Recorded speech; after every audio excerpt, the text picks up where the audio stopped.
Des travaux ont été entrepris afin de rendre la commission électorale éthiopienne non partisane et crédible. C'est ce qu'a déclaré ce week-end Abiy Ahmed, qui a également annoncé que l'Éthiopie pourrait passer à un système de vote électronique pour les élections générales de 2020. Le Premier ministre, qui s'exprimait lors de sa première conférence de presse depuis son entrée en fonction en avril, s'est engagé à ce que les élections soient libres, justes et démocratiques. Lors des élections de mai 2015, le Front démocratique révolutionnaire des peuples éthiopiens, EPRDF, la coalition qui dirige l'Éthiopie depuis 1991, avait raflé l'ensemble des 547 sièges de la Chambre basse du Parlement. Des élections qui avaient été qualifiées de mascarade par les partis d'opposition. Le désir de l'EPRDF en ce moment est de mener des élections vraiment démocratiques, a fait savoir le chef du gouvernement éthiopien, promettant que son parti, s'il gagnait les élections, pourra mettre en œuvre son agenda en pleine confiance et tiendra sa promesse d'une transition démocratique s'il perdait. Depuis son entrée en fonction, Abiy Ahmed a entrepris un vaste programme de réformes et pris des mesures pour apaiser les tensions ethniques dans le pays. Il a par ailleurs scellé la paix avec l'Érythrée après 20 ans d'état de guerre et annoncé l'ouverture partielle de l'économie éthiopienne.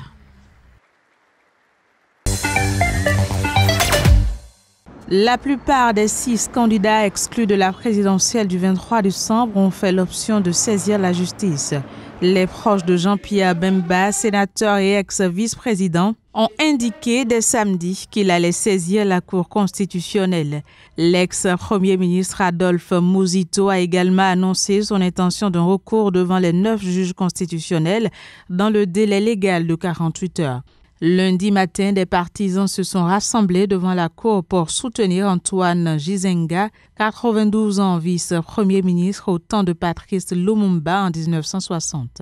Ex-premier ministre également entre novembre 2016 et avril 2017, Sami Badibanga veut également saisir la Cour constitutionnelle. Sa candidature a été déclarée irrecevable pour défaut de nationalité congolaise d'origine. Même motif et même recours pour la seule femme candidate, Marie-Josée Ifokoumputa. Mais d'aucuns mettent déjà en cause l'impartialité de la Cour constitutionnelle. Le verdict de la juridiction est connu d'avance, s'est insurgé sur Twitter le mouvement citoyen Lutte pour le changement, Lucha. La commission électorale qui a invalidé 6 dossiers sur 25 au total vendredi doit publier la liste définitive des candidats le 19 septembre prochain. Un nouveau partenariat entre le Royaume-Uni et l'Afrique fondé sur une prospérité et une sécurité partagée, c'est l'ambition que nourrit désormais Theresa May. Elle l'a dévoilé devant un parterre d'hommes d'affaires sud-africains et britanniques lors d'un discours qu'elle a prononcé au Cap en Afrique du Sud, première étape de sa toute première tournée africaine. La première ministre britannique a clairement affiché son intention de faire de la Grande-Bretagne le premier investisseur occidental afin de compenser les pertes économiques attendues du Brexit. Mon ambition est que le Royaume-Uni soit le premier investisseur du G7 en Afrique d'ici 2022. Comme nous en avons discuté à Londres, le Royaume-Uni soutient pleinement votre volonté, Monsieur le Président, d'attirer davantage d'investissements en Afrique du Sud afin de créer des emplois et de favoriser la croissance économique. Et je veux voir les entreprises britanniques jouer un rôle central pour vous aider à atteindre vos objectifs. Depuis la décision des Britanniques de quitter l'Union européenne, Londres multiplie les contacts diplomatiques pour tenter de décrocher les accords commerciaux censés se substituer à ceux de Bruxelles. Theresa May s'est ensuite entretenue avec Cyril Ramaphosa, avec lequel elle a signé un accord commercial. Le président sud-africain, qui s'est dit ravi de la contribution du Royaume-Uni à la quête d'investissement dans son pays, a souhaité que les négociations entre Londres et Bruxelles aboutissent à un accord qui restaure la stabilité de l'économie et des marchés et protège les emplois. La chef du gouvernement britannique doit mettre le cap ce mercredi sur le Nigeria, où elle doit rencontrer le président Muhammadu Buhari. C'est une liste de 23 joueurs sélectionnés par Paulo Duarte pour ce déplacement des étalons en Mauritanie.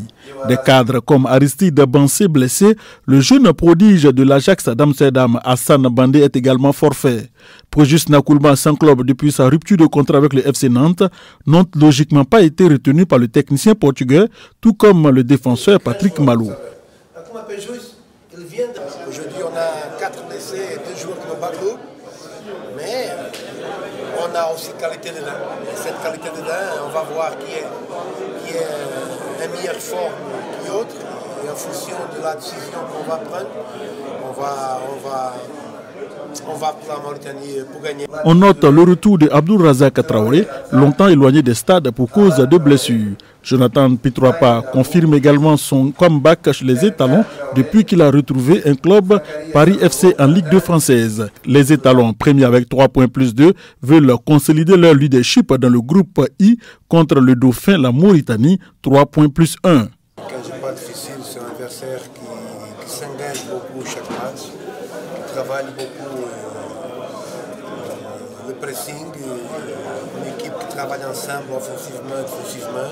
C'est le respect pour l'adversaire avec nous, c'est la responsabilité de gagner tout le match, c'est la responsabilité d'être toujours meilleur demain qu'aujourd'hui.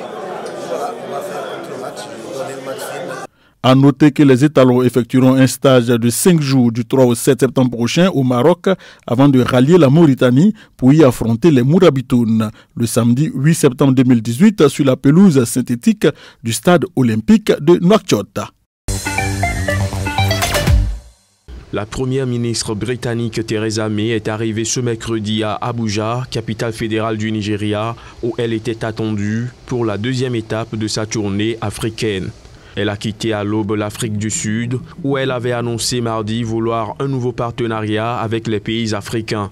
Au Nigeria, elle a rencontré le président Muhammadu Buhari avant de se rendre à Lagos, la capitale économique. Theresa May, qui prépare la sortie de la Grande-Bretagne de l'Union européenne, était accompagnée de 27 hommes d'affaires, dont plus de la moitié sont des chefs de petites et moyennes entreprises. Le Nigeria et la Grande-Bretagne entendent doubler les chiffres de leurs échanges commerciaux qui s'élevaient à 4,6 milliards d'euros en 2017. À Lagos, elle doit également s'entretenir avec le gouverneur de l'État, Akinwumi Ambode, puis rencontrer des victimes de la traite des êtres humains. La chef du gouvernement britannique doit lors de sa visite annoncer la mise en place de programmes de lutte contre l'immigration clandestine. Le Nigeria reste le principal pays de départ vers l'Europe, avec 37 500 ressortissants arrivés sur les côtes italiennes en 2016 et 18 000 en 2017. Nous remercions l'AMISOM d'avoir rendu le stade au gouvernement car le peuple somalien le demandait depuis longtemps afin que les activités sportives reprennent, a déclaré le ministre de la Défense Hassan Ali lors d'une cérémonie. La veille, lors d'une visite, le président Mohamed Abdullahi Mohamed avait affirmé que le gouvernement va rénover le stade afin de lui rendre la beauté qui était la sienne. Le dernier match de football organisé au stade national d'une capacité de 6 000 places a eu lieu en 2003 selon le comité des sports de Mogadiscio. Au fil des années, le stade a été utilisé comme base par plusieurs groupes armés, notamment entre 2008 et 2011 par les islamistes somaliens Shebab qui avaient interdit tout événement sportif dans la capitale lorsqu'ils en avaient le contrôle. J'habite dans une maison non loin du stade de Mogadiscio. Aujourd'hui, je suis très heureux de me joindre à d'autres jeunes hommes qui célèbrent le retrait de l'AMISOM du stade qu'ils ont utilisé comme base militaire pendant plus de 7 ans. Mais personnellement, je ne suis jamais revenu dans ce stade depuis 2007 à cause des combats.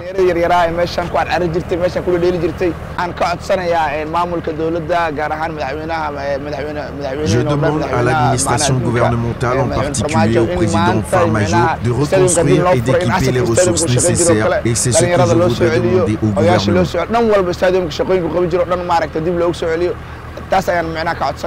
En 2011, l'AMISOM a chassé les Shebab de Mogadiscio et a fait du stade une de ces 4 bases les plus importantes du pays. Construit avec l'aide du gouvernement chinois et ouvert en 1978, le stade est un symbole national, a assuré un membre du comité des sports de Mogadiscio. Bien loin de sa gloire passée, le stade est désormais envahi par la végétation et sur ses murs portent les marques de multiples impacts de balles, c'est des nombreux combats dont Mogadiscio a été le théâtre depuis près de 30 ans. La première ministre britannique a rencontré à Abuja le président nigérian Muhammadu Buhari. Selon un communiqué de la présidence nigériane, Theresa May a insisté sur la coopération de sécurité et de défense pour faire face aux problèmes de Boko Haram et du groupe de l'État islamique en Afrique de l'Ouest. Ces questions autour de groupes comme Boko Haram, ce sont des questions difficiles, mais elles représentent un défi pour nous tous et nous affectent tous. C'est pourquoi il est important que nous, au Royaume-Uni, travaillions avec le gouvernement nigérian et intensifions notre travail avec lui sur cette menace commune à la sécurité à laquelle nous sommes tous les deux confrontés. Theresa May et Muhammadu Buhari ont signé un accord prévoyant non seulement une formation militaire pour l'armée nigériane, mais aussi un soutien pour le respect des droits de l'homme et une coopération étroite entre les deux pays.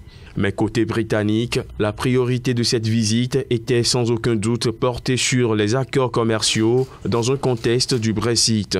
Theresa May, qui prépare la sortie de la Grande-Bretagne de l'Union européenne, doit trouver de nouveaux alliés économiques et renégocier les accords commerciaux en dehors de l'Union européenne.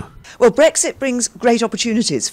Brexit offre de nombreuses opportunités au Royaume-Uni parce que cela signifie que nous sommes en dehors de l'Union européenne et que nous serons libres de négocier nos propres accords commerciaux avec des pays du monde entier comme le Nigeria. Cela nous donne donc de la liberté et de la flexibilité pour l'avenir et je veux qu'un Royaume-Uni global et vraiment international soit présent sur la scène du commerce mondial, travaillant avec d'autres pays et investissant dans d'autres pays. Autre priorité de cette visite, la lutte contre l'immigration illégale. À Lagos, mégalopole économique de 20 millions d'habitants, où la première ministre s'est rendue dans l'après-midi de mercredi, elle a dévoilé un plan de soutien contre l'esclavage moderne. Cette aide, qui s'élève à 10,5 millions de livres, devra aider à la lutte contre le trafic de drogue, le trafic des êtres humains et rapatrier 1700 migrants nigérians bloqués en Libye. La Cour d'appel a confirmé pour Khalifa Sall le jugement de 5 ans de prison ferme déjà infligé en première instance. Le maire de la capitale sénégalaise, qui était absent à cette audience publique, a été condamné pour escroquerie portant sur des fonds publics et faux en écriture. La Cour d'appel a également condamné Khalifa Sall et 3 de ses 8 co-accusés à verser solidairement la somme de 1,8 milliard de francs CFA à l'État du Sénégal. Mais des membres de son entourage ont déjà indiqué qu'il a l'intention de saisir la Cour suprême contre cette décision.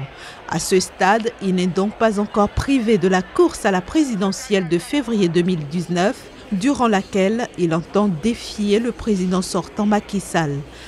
Ce qui leur importe, c'est d'exécuter les commandes qui leur sont faites par le pouvoir exécutif. C'est des objectifs de politique qui sont poursuivis et non pas un idéal de justice qui est poursuivi. Il peut toujours être candidat. Ce sera un travail dur et acharné des avocats.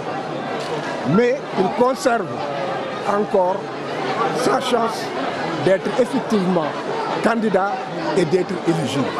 Khalifa Sall, en détention depuis mars 2017, avait déjà été condamné en première instance pour le détournement d'environ 2,5 millions d'euros prélevés entre 2011 et 2015 sur les caisses de la ville de Dakar. Maire de Dakar depuis 2009, ce dissident du Parti socialiste et de la majorité présidentielle affirme que les poursuites judiciaires à son encontre visent à l'empêcher de se présenter à la présidentielle de 2019, ce que démentent les responsables de la majorité au pouvoir.